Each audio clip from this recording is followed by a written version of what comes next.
What's going on, guys? This is your boy XQ420. I am welcoming y'all back. Another episode, Showtime with the Cube. As always, I've got the powerful Corey Hughes with me. Corey, are you doing good tonight? Yes, I am feeling quite powerful this evening.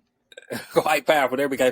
I think I'm doing at least decent myself today. Now, if it's y'all's first time to this channel, if you watch us on YouTube, hit the subscribe button. Listen to us on podcast platform. Make sure you hit that follow button. We appreciate everybody who has been checking us out so far. So today, guys, Corey, we're going to be looking at a film, Nope. All right. This is by Jordan Peele. Okay. And it's a little bit, could we say this is a different take on extraterrestrials per se?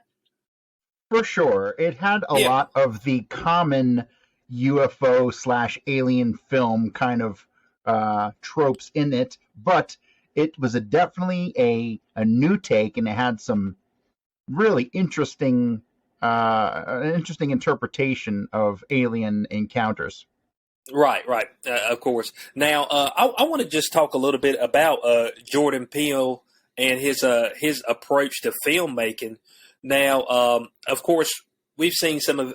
I'm assuming you've seen some of his other films. Get Out, Us.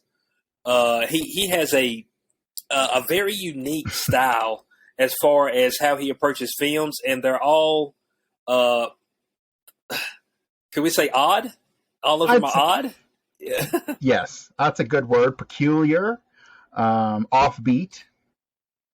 Mm-hmm. Yep, exactly. Now, he's been a director of 3 films, Get Out, Us, and Nope, and he actually reuses and we know him from Key and Peele, which is really, which is, that's some of the funniest shit on TV. Yeah. Now, he has done some other things. He wrote Keanu. He also did the screenplay for Candyman. So he has done some other things as well. Minute. He did the screenplay for the newest Candyman? Yes, he did. I mean, the Candyman that was obsessed with white supremacy and all that shit? Yeah, that particular Candyman. Okay, gotcha. Just making sure we got the same Candyman here. Okay. Yeah. The newest Candyman. Now, he did a, looks like from 2003 to 2005, he was a writer for Mad TV. So that seems like his very first beginnings, right? As far as on the scene.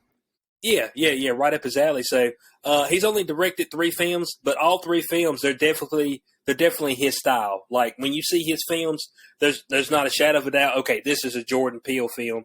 And before we get into Nope, I want to know how you felt about his other 2 films that he put out, Get Out and Us. How'd you feel about those particular films? Us, I can't recall off the top of my head. I'm not sure I saw it. I think I did, but I just don't recall anything about it. Okay, let me give you a little background. Us was the ones where you had the doppelgangers that the U.S. has actually, like your clones that they bred underground, and they would mimic your movements underground. And so one of the clones actually switched with somebody who was like a regular human. Oh, I did not see that one. Oh, you did? Oh, no. Okay, maybe you need to watch. You need to watch that one. Okay, you need to watch that. That one is wild. All right, that one's wild.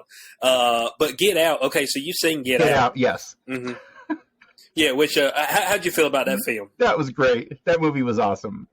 And there's that scene when the woman says to him, "Get out," and it's like it hits you. Holy shit! You gotta get the fuck out. Yeah, there's no doubt about it. So he has a unique style. Of course, he reused the one of the same actors from Get Out, Daniel Kaluuya. I think that's how you spell his say his last name, Kaluuya. So it seems that him and Jordan Peele have a bond that he might use him in quite a few films. And he was O.J. Haywood in this particular film. He was the son of the rancher in this film. So this film is definitely Jordan Peele's style. You feel that throughout the entire film, and for me, I think it kept you very intrigued. Now, when we get closer to the end and we start giving a rating, I'll tell you what my girlfriend said about the movie. But as far as the opening credits, okay, or not, the opening scene, it actually gives you a Bible verse. Per se. and it says, "I will cast abominable filth upon you, make you vile, and make you a spectacle." When I seen that, I was like, "What?"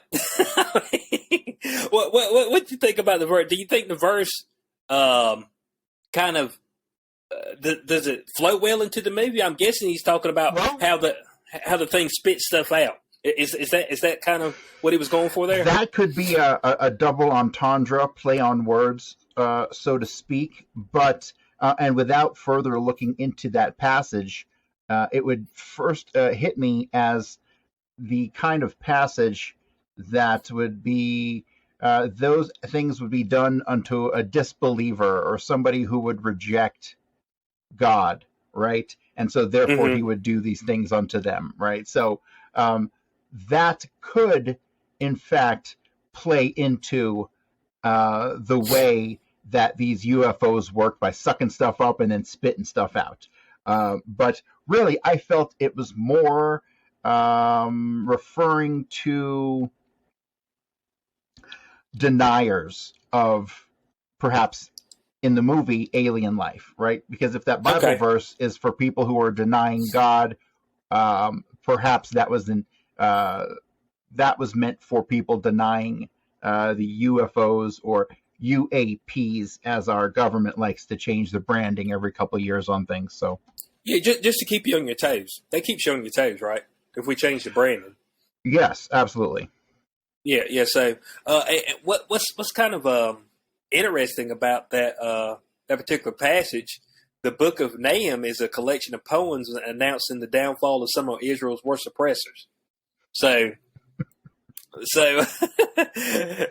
just like, okay, it was just kind of very interesting. When I seen it right out the gate, I was like, "Is he a Freemason?" There's a decent amount of black Freemasons in Hollywood and in music. Jay-Z being, coming to the top of the list. Yeah, I mean, that may be the case. That may be the case. We may be dealing with a Freemason. Okay, y'all just keep that in mind. All right, just keep that in mind. But at least he's made intriguing films. So this particular film, okay, when it starts out, it doesn't give you any initial indication that what you're going to be watching has something to do with a UFO UAP. Correct. When I watched it, I didn't know anything about it. I didn't research what it was about. I kind of suspected, based on the rumblings, that it had aliens or UFOs in it. But there was really not a lot of feedback at the time when I watched it. So yeah, I went in kind of blind, not really knowing what to expect. Yeah, and the title for it doesn't give away anything as far as UFO, UAP, extraterrestrial. It didn't really give away any of that. So if you don't watch any trailers, if you don't read any synopsis, look at any plot line at all, then you would go in. It's like, okay, nope. I see there's people looking up at the sky, and you're just like, okay, maybe it has something to do with extraterrestrial. Maybe it's got something to do with something else. So yeah, it leaves it kind of what do you say, ominous? Isn't that right? Ominous, ominous about what this particular film is about. But it actually starts out with the son, O.J. Haywood, and his father, Otis Haywood, and they're actually horse ranchers. And so they're as the sister says that their grandfather started the first quote unquote black horse ranchers, I guess per se, for Hollywood. Yes. Yeah, right. So she seems to have the charisma of the family as far as that goes, and her name is Emerald. So she seems to be the more charismatic person of the family. Charismatic is one way. I found her to be quite annoying. Yeah, that's like the perfect word. Like she's a strong woman. I didn't see them trying to push that. Not too much, maybe a little. Okay, all right. She's well. I'm gonna leave that alone. I was gonna go deep. So the movie actually starts, and you see, Otis is talking to OJ in the field, and all of a sudden, Otis just falls off his horse, you're not really sure what happened. And like that whole time, I was like, so at that point in time, I knew there had something to do with extraterrestrial because I'd seen some of the footage as far as the trailers. I'd read a couple plot lines from it, but when I initially seen it, I was like, well, hold on a second. I mean, is this something that can just attack you from the sky per se? And then you come to find out that it was actually a nickel that got thrown through his eye, and there was a key stuck in the back of the horse. When you initially saw that, what did you think was going on at that initial point? I had no idea. I was confused because it was so random, you know. Mm-hmm. I was puzzled, but I was patient and figured there would be an explanation. Right, and it had me puzzled too at first because I initially, well, somebody had told me like the premise of the film.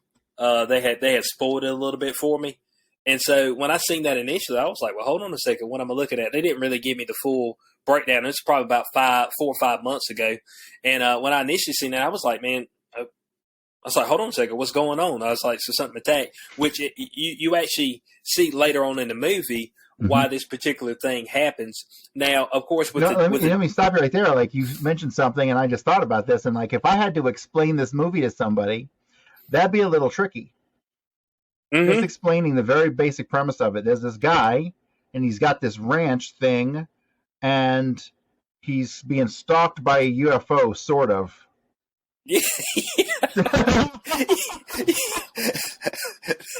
I mean, that's it. I mean, that's spot on. It's just like, can you give me a breakdown of the film? It's like,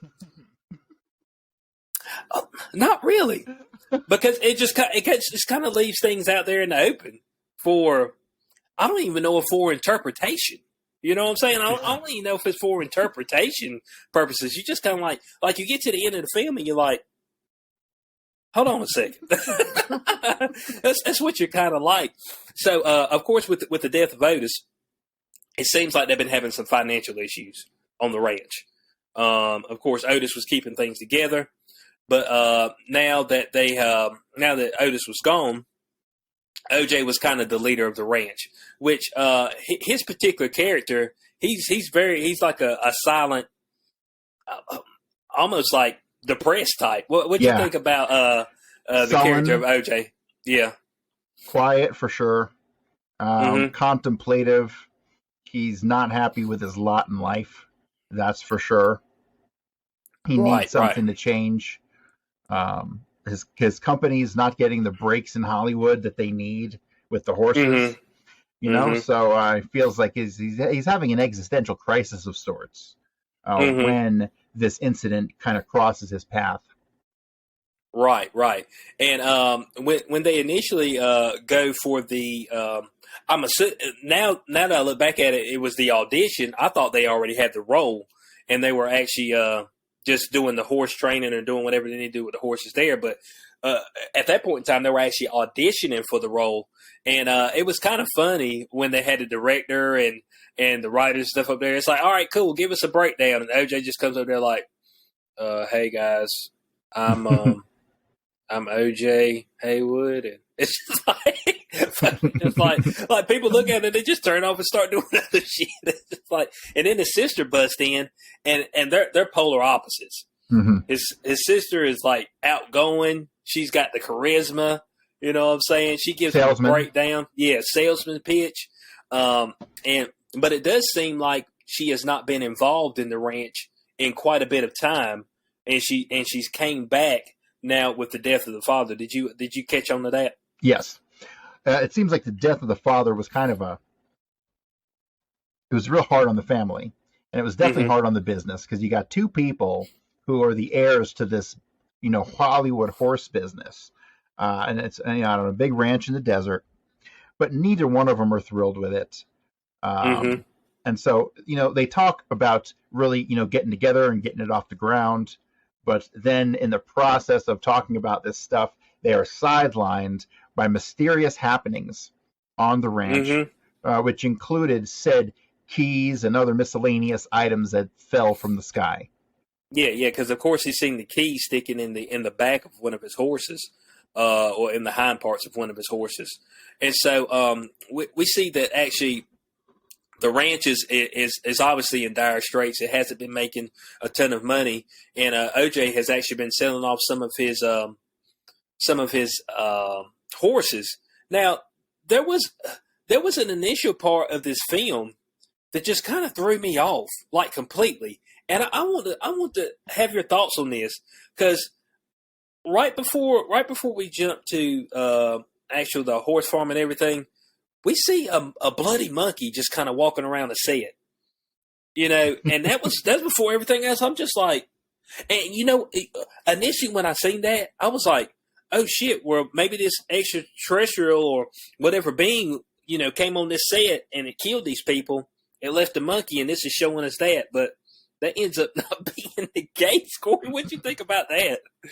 So that initial scene, yeah, right. The scene is interesting because you have, and I'm sorry, you're the name guy. What's the name of the lead? OJ, right? Jeep. Yeah, Jeep. yeah, OJ. Yeah, OJ's the name. Yeah, of the lead, OJ Haywood. Yeah. So OJ goes and meets with Jeep.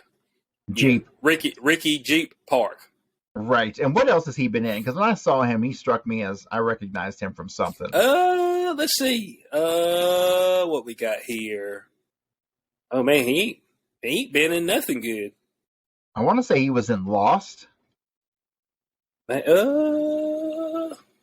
see. He might have been in Lost. I actually don't see it. The Walking Dead. Walking Dead. Yeah. Okay. He was in 81 episodes of The Walking Dead. Yeah. Oh, so he's Glenn from Walking Dead. Let's make sure of that. Yeah, yep. Glenn from Walking Dead. Okay, so Glenn from Walking Dead, they're talking to him about maybe buying out the business, and it just so happens that he was the child star of this TV show that had this monkey on it, and he just so happened to have like the only museum of all the artifacts from that TV show that people would come and try to pay him to check out, or even sleep in the room with all the weird artifacts. And the reason that was weird. That was weird. Very strange. And the reason that this is so weird is because that monkey seems to have at some point gone bananas and murdered everybody on the fucking set of this show, right? Except for him, right? He seems to be the only one to leave unscathed from this massacre.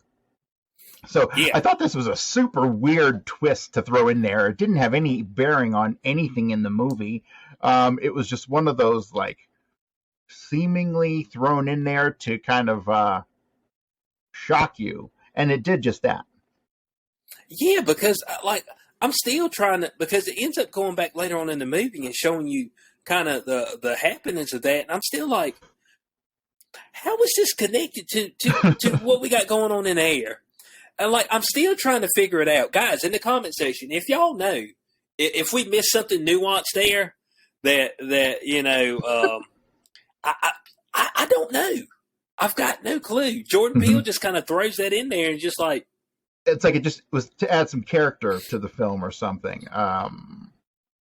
It was. I guess you could say that. Maybe it was because it was showing the. That all three characters had some crazy stuff go on in the background. Potentially. Yeah, because the name of the show. So the name of the monkey was Gordy, and the name of the show was Gordy's Home. So, the monkey scene just.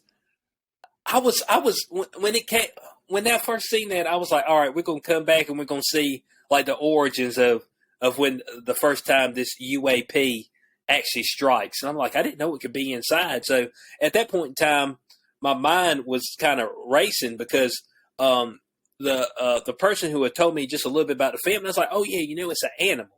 And I was like, so at that point in time, I was thinking in my mind, that's the way they described it to me, which is kind of this thing. Like if you try to describe this movie to people, I guess you could technically say it's an animal per se. but it's like the animal. So I was like, okay, I see this part of the film right here. So this is going to tie back into whatever we got going on in the sky, and that's really not the case. So so very very odd, very odd.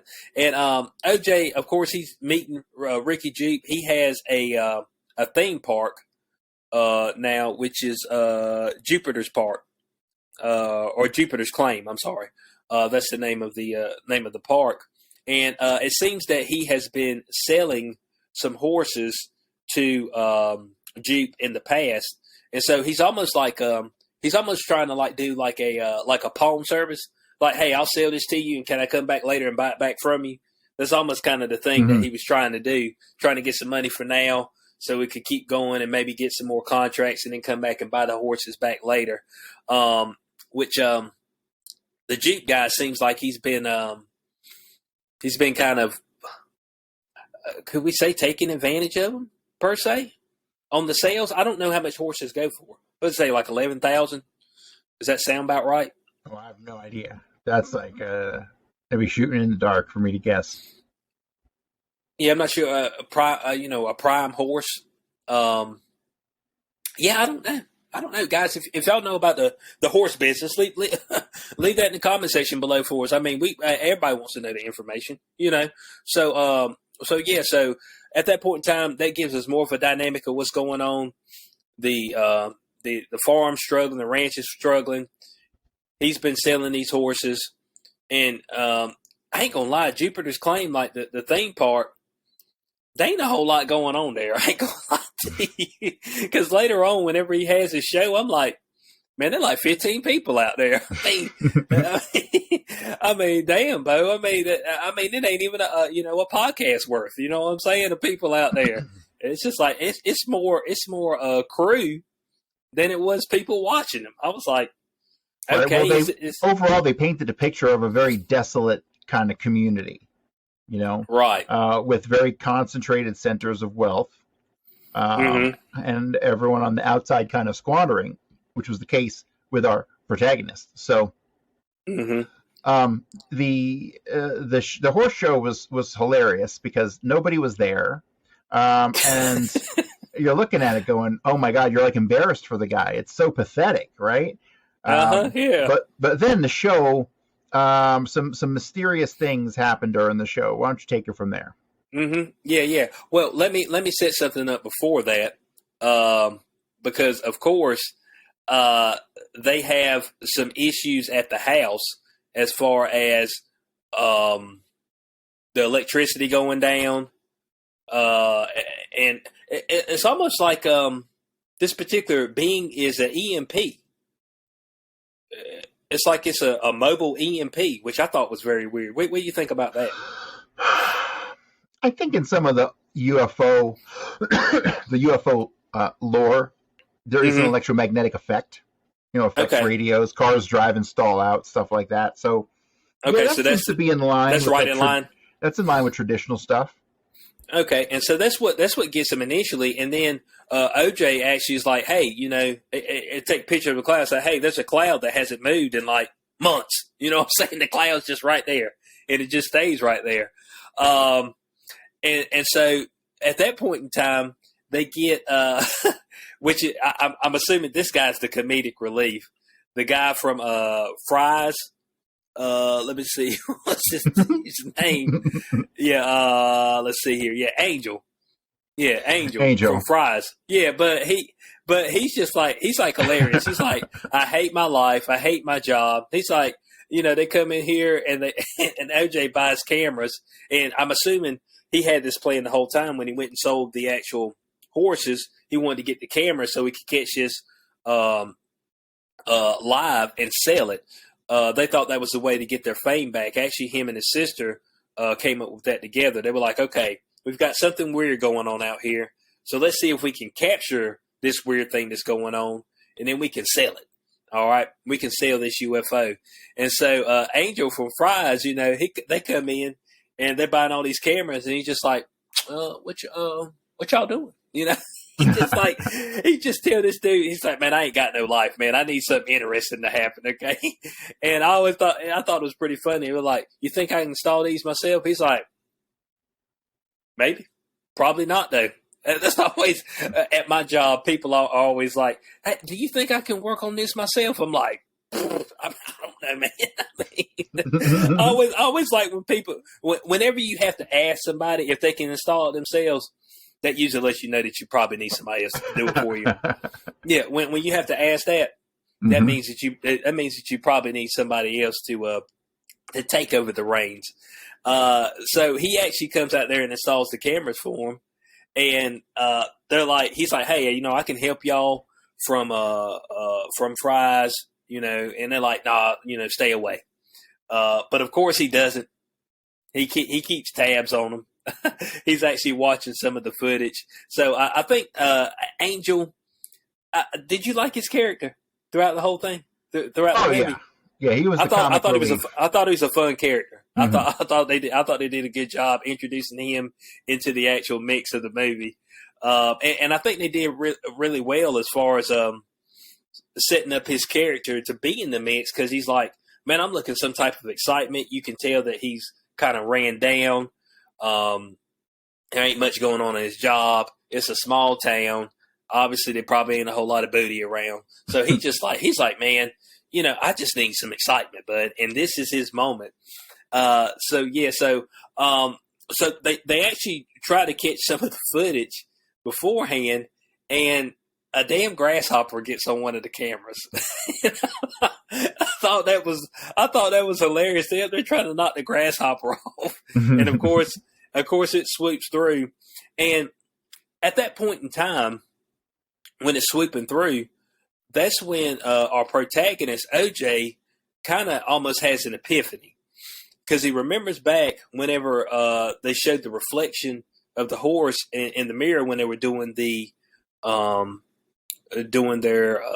what do you call it, audition, and the horse kicked. So he's like, well, hold on, maybe if I don't look at it, maybe it won't take me. Now I don't know, what other movie that works in. I don't think any other ones. But this particular one, it actually works out for him. And so that, Corey, I want to know what you think about the power. Could we say it's the powers, or why do you have to look at it for it to eat you per se? I'm trying to think. I'm trying to think of what the deal is there. Like, you have to be profusely staring at it. If you let's try to look beneath the surface here into some hidden meaning here. Perhaps it could have to do with facing your fears and coming at them head on. Okay, that could be it. Which in this particular case, you don't want to come at it head on. You want to stick your head in the dirt. That's what you want to do. So I thought that was very interesting, and we actually see we fast forward back to Jeep. And he's doing his horse show, and he acts like he's been doing this for a while. I'm wondering if he knew there was some type of being in the clouds as well. He kind of made it seem like he knew it, but it never came around. What do you think about that? Because that was the premise of the show.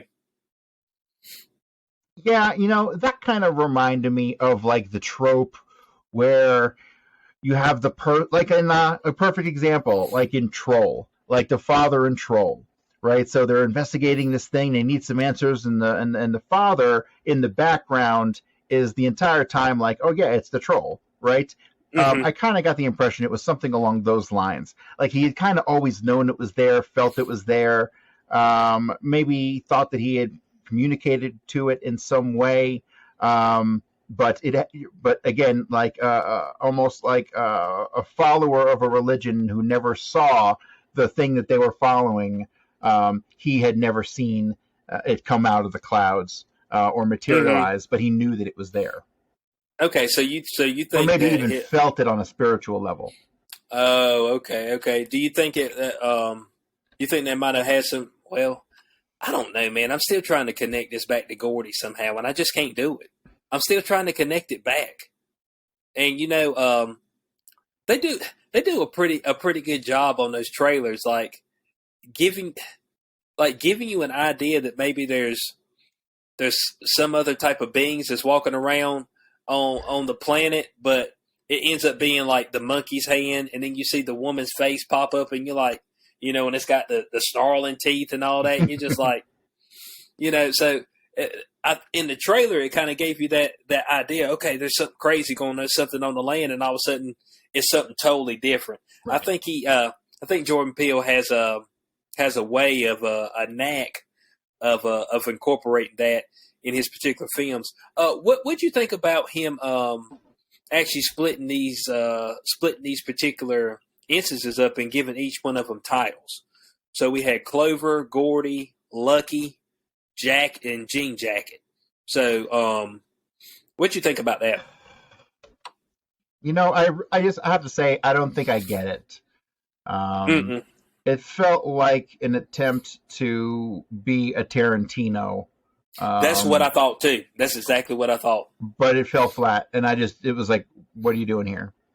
So I didn't know. It wasn't a net negative for the movie, right? But it was like whatever, Right. Exactly. So that's how I felt about it. Now, as they're looking up, Jupe is like, hey, it's about to come out of the sky at any time, and it'll come right down to the horse. And I'm wondering how many times he'd done this show, and what were the special effects that they would usually put into place to give the people a show. And then all of a sudden, this UAP shows up, and everybody stares at it, and it just sucks them up. So, it just sucks all of them up. When they started sucking all the people up, that's when it clicked for me and made sense what the key was and what the stuff that had fallen back down was. And that was when I realized, oh man, they're like eating them and then just like dumping the bones and everything else. Yeah, that's like poop. You know what I'm saying? So obviously we figure out and they figure out that it cannot digest inorganic objects. So anything that's not organic, it cannot digest. And they figure that out from because they actually set up like a horse just looking up at the sky.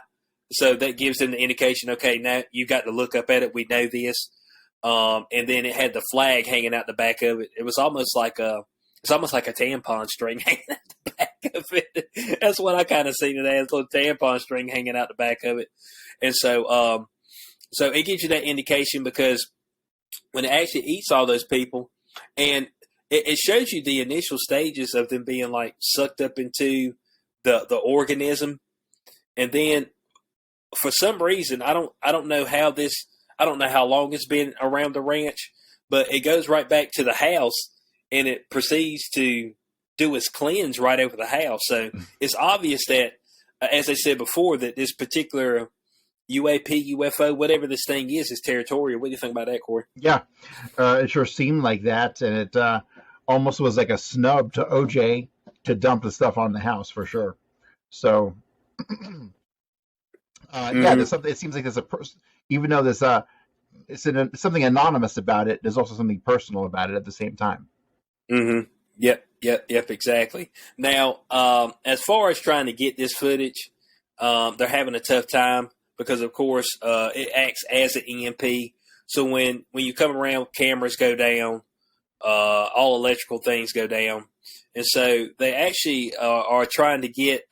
Maybe that's why Bigfoot's always fuzzy, because he gives off electromagnetic radiation. You know what? Man, you may be right. Yeah. Interdimensional Bigfoot. Man, that's it, man. Can we go to the presses with this? Can we go to the press? You think they'll believe us? Okay. They'll be like, nah, bro. I mean, get out of here with that nonsense. That's fair enough. He'd be like, nope. So they call up Antler's Holst. Now, he was the one that was earlier when they were doing the audition. He was the actual director. And, he's very artistic. He's one of those douchebag directors. I guess that's what they were going for. Like, hey, directors are douchebags. Is that the case? That's what it seems like. That's probably the case, regardless. But I guess the reason that he was so special was because he had a camera that he had custom made that could hand crank and operate and not be affected by the electromagnetism of the aforementioned UAP. Yeah, yeah. So they actually call him up, and initially he's like, fuck off. I mean, that's his initial statement. He's just like, no. It's like, what y'all searching for? It just ain't true. So I mean, come back to me when you have something concrete. But he does end up showing up later on in the film when he sees some evidence of this potential UAP, and this dude he almost seems like the guy from Fry's, Angel, like bored at his wits' end, looking for some type of fun Mm-hmm. activity, which I don't think this trying to chase this being. I don't call this fun, but for him, this is like the discovery of a lifetime. What'd you think overall about his kind of similarities with Angel, but as far as like different spectrums of like I would say hierarchy? Yeah, he came off as more arrogant, more in charge, more the know-it-all. So there were some contrasting aspects of the personality, but he definitely didn't want to congeal with this group of people, at least not in the beginning. Right. Yeah. He had no, and he doesn't even seem like he's worried about money recognition. Like he didn't seem to be driven by money or anything like that, because you see him when he's in his quote unquote studio, looks like he's in the woods. You know what I'm saying? Right. Yeah, it's just, I mean, so he seems to be driven more towards getting the perfect shot. Right. The impossible shot. Yeah, the impossible shot, which is what he calls it. So that seems to be his main drive, and it ends up being his downfall as well. So, which is just kind of, I'm just like, what is this guy doing? But beyond that, they set up a plan. Okay, they set up a plan to get the UAP out there. All right, and so they have these. What do you call these things? The little blow up. I don't want to call them dolls. They're not dolls. Oh, like the thing in front of the cell phone Yeah, the store. fries. Yeah, the fries. Are they blow up fries? I mean, I don't know They're what to call them. like the air blower man thing. Yeah. Guys, is that close? Let us know. All right, is that close? People in the background, like, I mean, what are y'all talking about? If y'all watch the movie, y'all know what we're talking about. Okay, so they have these things because it's kind of a signal for the UAP to say, hey, come here. It's got eyes. It's looking up at it. So, which is the way that it proceeds to actually bring objects inside of it to digest. And so they set up this plan where he and Angel are on the ridge, and him and Angel are able to switch film footage out and everything, and they use the fry blow up stick man thingies to lure it in. Hey, I know that's not scientific, guys, but just bear with us, okay? That's not a scientific one, but bear with us. And at that point in time, TMZ shows up, the paparazzi. And I thought this was a hilarious part of the movie. This dude comes up ominous.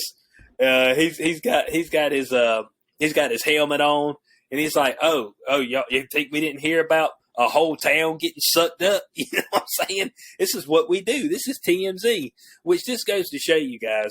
All right, if you ever become famous, watch your ass. All right, because these people are around every corner. I mean, there's no doubt about it. The paparazzi, and so they try to tell him not to go out there. It's like, oh, I see what you're trying to do, and of course. He proceeds to go out there about 60 miles an hour, and then he hits the electromagnetic field, and it slings his punk ass right off that bike, and it messes him up pretty bad.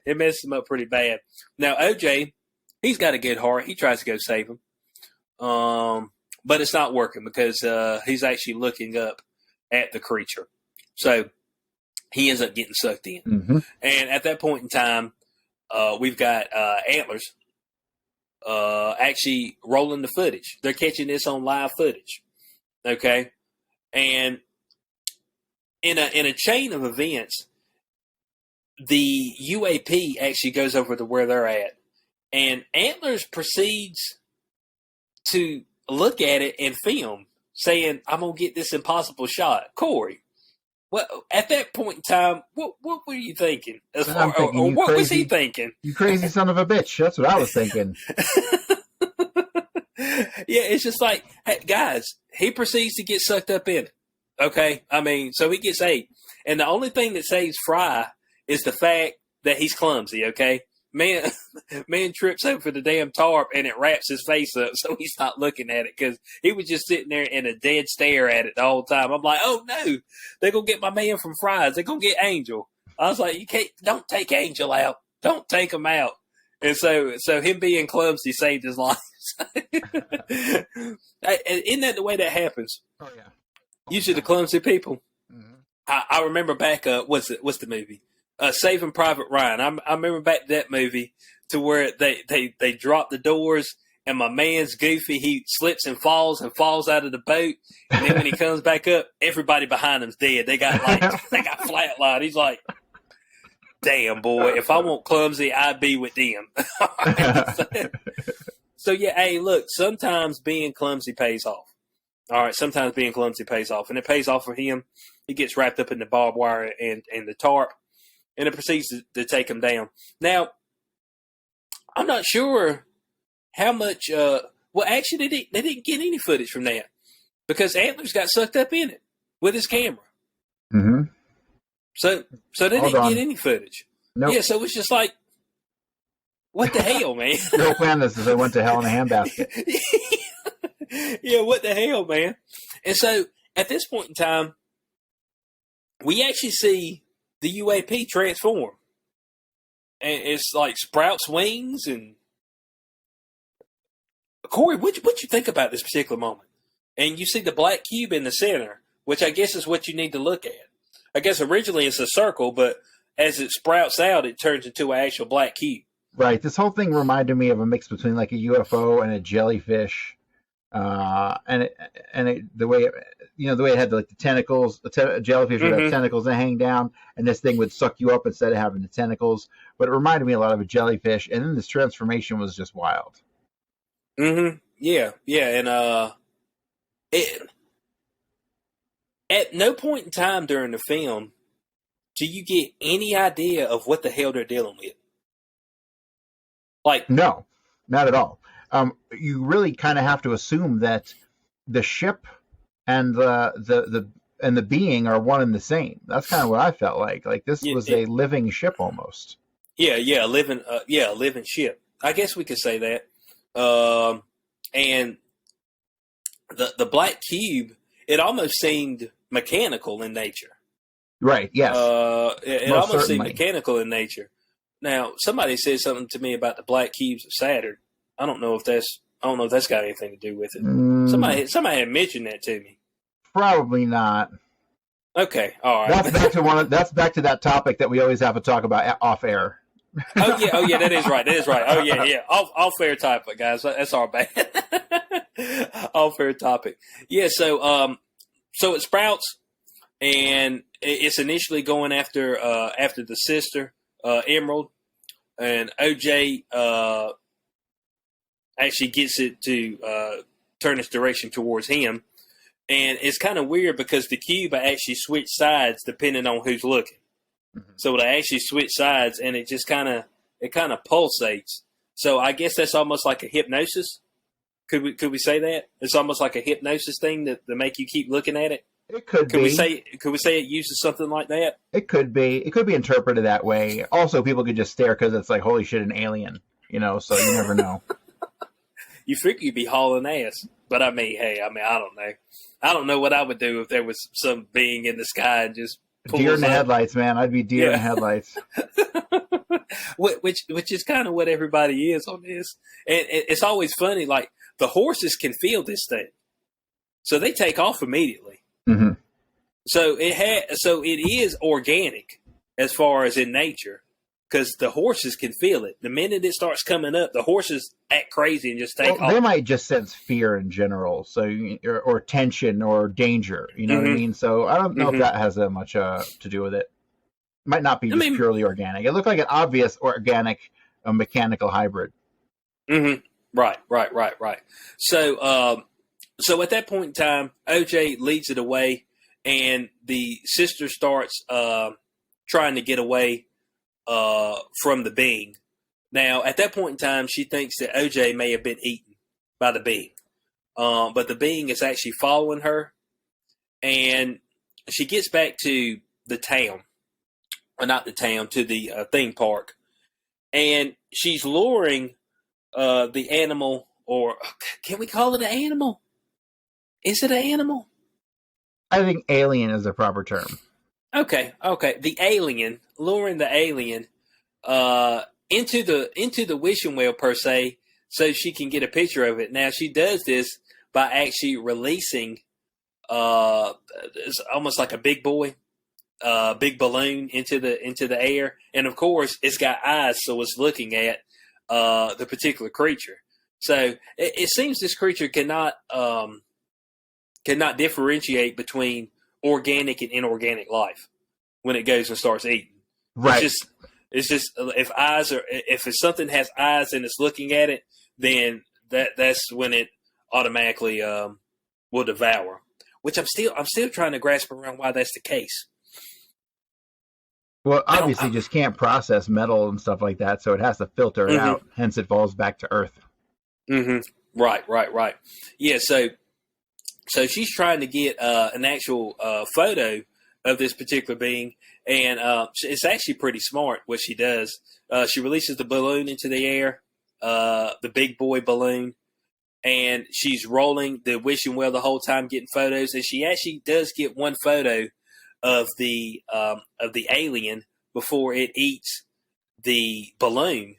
But of course, this balloon's huge, it's inorganic, and when it goes inside of the alien, it pops, and it seems to kill the alien. That's what it looks like, and she does end up getting the photo of the alien. So what you think about that? The last part of that, I didn't. Did you think? With it eating the balloon, that would actually take it out, or how'd you think that was going to go right there at the end? I thought it was mildly anticlimactic. It was like, oh, okay, got killed by the balloon. Okay, it wasn't like it wasn't like holy shit, that was awesome, right? Yeah, yeah. The military didn't come in and bomb it, or saying that was one thing like about this movie, is that it really didn't evoke a lot of emotion. No, it was a lot of waiting to see. It was like, ooh, what was that? It was like a lot of intrigue. And then we got the payoff. But the question is, ultimately, is the payoff anything worthwhile? That's the big question. And over at the end of the day, I enjoyed the film. But it could have had a little more pop to it. Okay, so when you say a little bit more pop, are you talking about the final act? The final act could have had some more pop. Yes, because you have to have a strong conflict resolution, right? And I think they drug out the conflict so long that the conflict resolution didn't match the amount that they drug out the interactions between OJ and his team and this being. You know what I mean? Okay. I can agree there. When I'm gonna be honest with you, when my girlfriend was sitting there watching this and it got to the end, she just looked at me. She said, "That was stupid." I was like,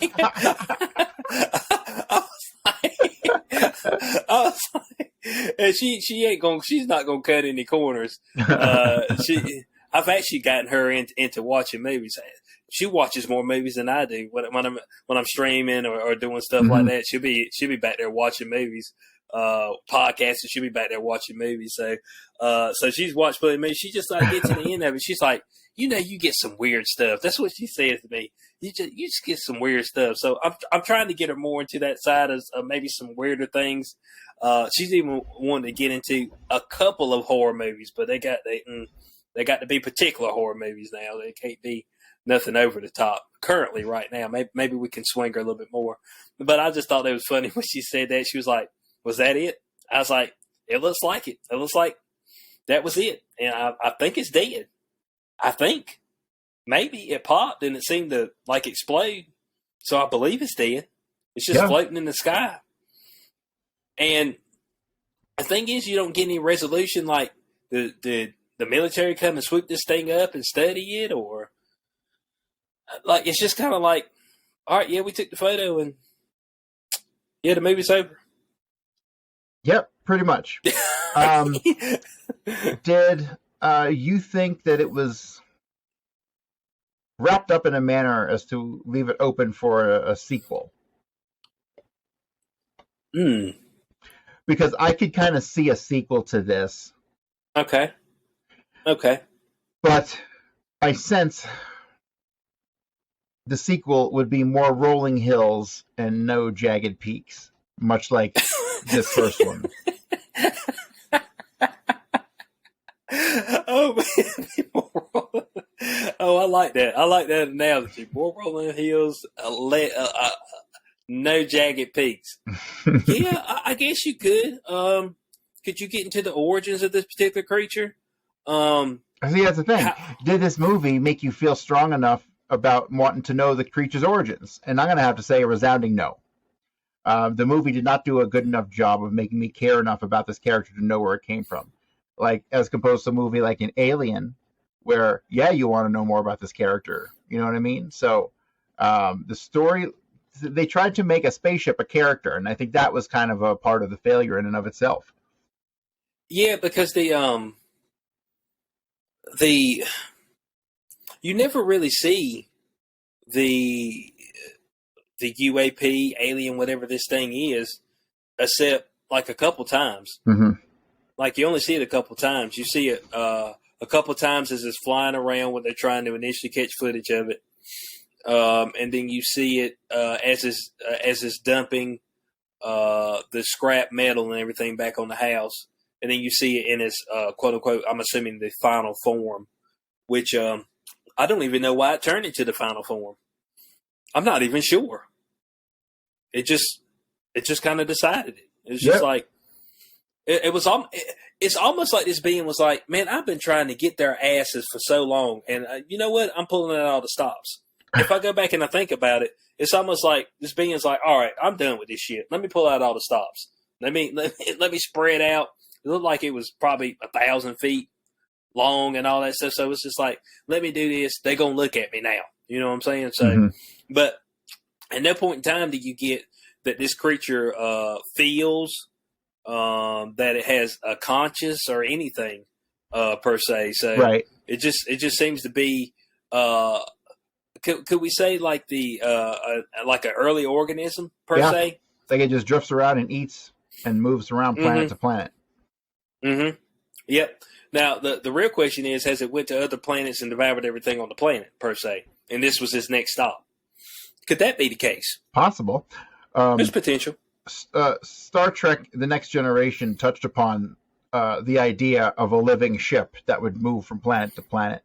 So the idea itself is not original, but I thought it was interesting how they attempted to make it into a lead character. Really, I think it might be.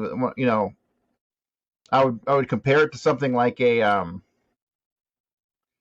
Christine, right, where the car is a character almost. Okay. But not really, and it expressed itself through the radio, right? So, yeah. I think the execution was poor in as far as getting us to care more about wanting to know anything else about this alien ship thing. Yeah, I ain't gonna lie to you. I was kind of trying to figure out more what the hell happened to Gordy. You know what I'm saying? Of course, Gordy gets shot in the head as he's... And why was he not going to hurt Jeep? You know what I'm saying? So it's just like when it stops mid-film and goes back to that, it really had me thrown off. Like, completely. Like, it had me completely thrown off. I don't know about you, Corey. It's just like, why are we looking at this again? So it had me completely thrown off. And maybe I need to look. Maybe I need to do a little bit more research on why that particular part is in the film, or maybe if somebody in the audience, if y'all know why that particular part's in the film, if you watch the film, and let us know. We would like to know the overall connection with this being and what happened to Jeep early on when he was a youth. So I ain't gonna lie, that had me intrigued there. But I didn't get any payoff there except the monkey got his head blown clean off right in front of Jeep. So so that's neither here nor there. So the guys, the movie just ends. You see that OJ was not eating. He kind of comes up. It's almost like a Western, like where the dust settles and he's like back there on his horse. And it's like, oh man, he survived. You know what I'm saying? And yeah, that's where it ends. Yeah. Here's another thing that I'm kind of puzzled over, because the movie was kind of ho-hum, but I did enjoy it, kind of. And yeah, if I had to give it a score, let me give. I give it a 5.5 out of 10 cubes, just on the north of positive. So just on the north, I'm 5. I'm give 5. It a 5. So we 5.25, 5.25 overall out of 10. Third on my list as far as Jordan Peele films. Us is first for me. Get Out, then this movie. We'll see. So I gotta go Watch see Us. Watch Us. Yes.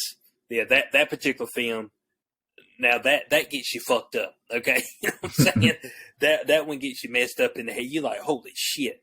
Like you're watching it, and like you get to the end, you're like, oh damn, how'd I miss that? How'd I miss that this whole time? You know what I'm saying? Because he's had twists in his other movies. So Get Out had a twist. Come to find out, the girlfriend's been doing getting all the black people and bringing them back to the mansion, which that's just like that right there is just like, hey, look, brothers, bud, hey, they can't help it. A flat back, plain Jane flat back come around. But we fold to pieces, man. This is what happens. That's what happens with brothers, man. Plain Jane flatbacks. Whew. But it be done drug us everywhere. And that's what happens in that particular film. It's got very racist undertones in that thing. But I thought the film was done well. Well, it was supposed to have the racist undertones. Yeah, yeah, that's what I was saying.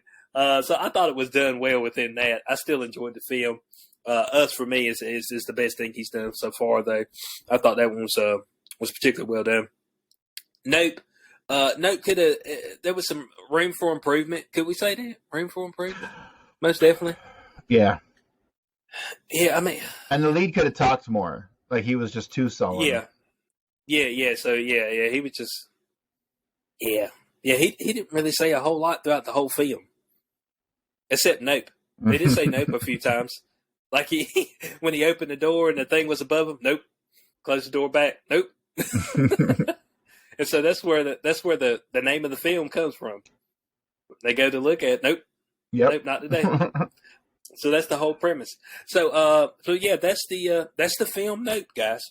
If y'all checked it out, are going to check it out, let us know what y'all's thoughts are. If y'all have any other theories about what this being is, connections with Gordy, let us know. Well, we would like to know, because I could not connect the dots there. So yeah, we'd like to know that stuff. Anything else you got for the audience today, Corey? Nope. Oh man, that just spot right on, bud. Yep. So yeah, guys, check out the film. Let us know what you think. It's definitely something different. So if you're looking something different, it's not your everyday run of the mill UFOs abduct somebody and probe them in the ass. Isn't that what all aliens do? Yeah, They that's their abduct thing. people. They got a weird fetish. Then they play with somebody's ass. I'm just like, why does every alien play with your ass?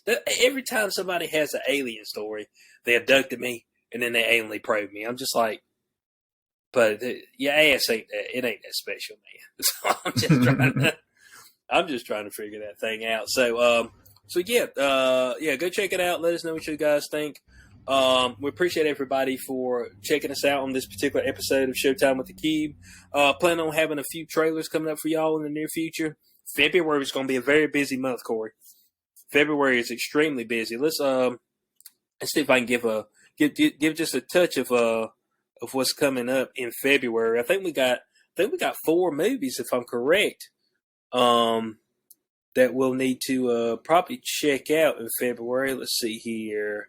So we've got Knock at the Cabin, which we need to do a trailer review on, and we might even get Ryder on that one with us as far as that goes, because he seemed very interested in M. Night Shyamalan. We might even be able to do like an M. Night Shyamalan like podcast and talk about a few of his films. Have you watched a whole bunch of his films? Yes. Okay, all right. So we might do that. We might do an M. Night Shyamalan podcast. So be on the lookout for that. We'll see what Ryder's schedule is like, and we'll try to get that to you. So we'll have Knock at the Cabin. We'll also have Ant-Man and the Wasp, which is February 17th. So we have a 2-week gap there. Cocaine Bear, February 24th. So yeah, that's 3 movies in the month. Okay, that we should be bringing to y'all. The Cocaine Bear should be a fun. Yeah, it's gonna be great. That should be a fun one. And I also plan on. Have you seen Bullet Train yet, Corey? I have not. Bullet Train's a fun movie. As soon as Corey gets a chance, check that out. We'll probably bring y'all a little Bullet Train. That's with starring Brad Pitt. It's actually a very fun movie. I thought actually one of the better movies of 2022, to be honest. So yeah, be on the lookout for that, guys. We appreciate everybody who checks us out each and every week. And so for your boy HQ420, co-host Corey Hughes, we'll catch y'all on the next Showtime with the Cube. Peace out.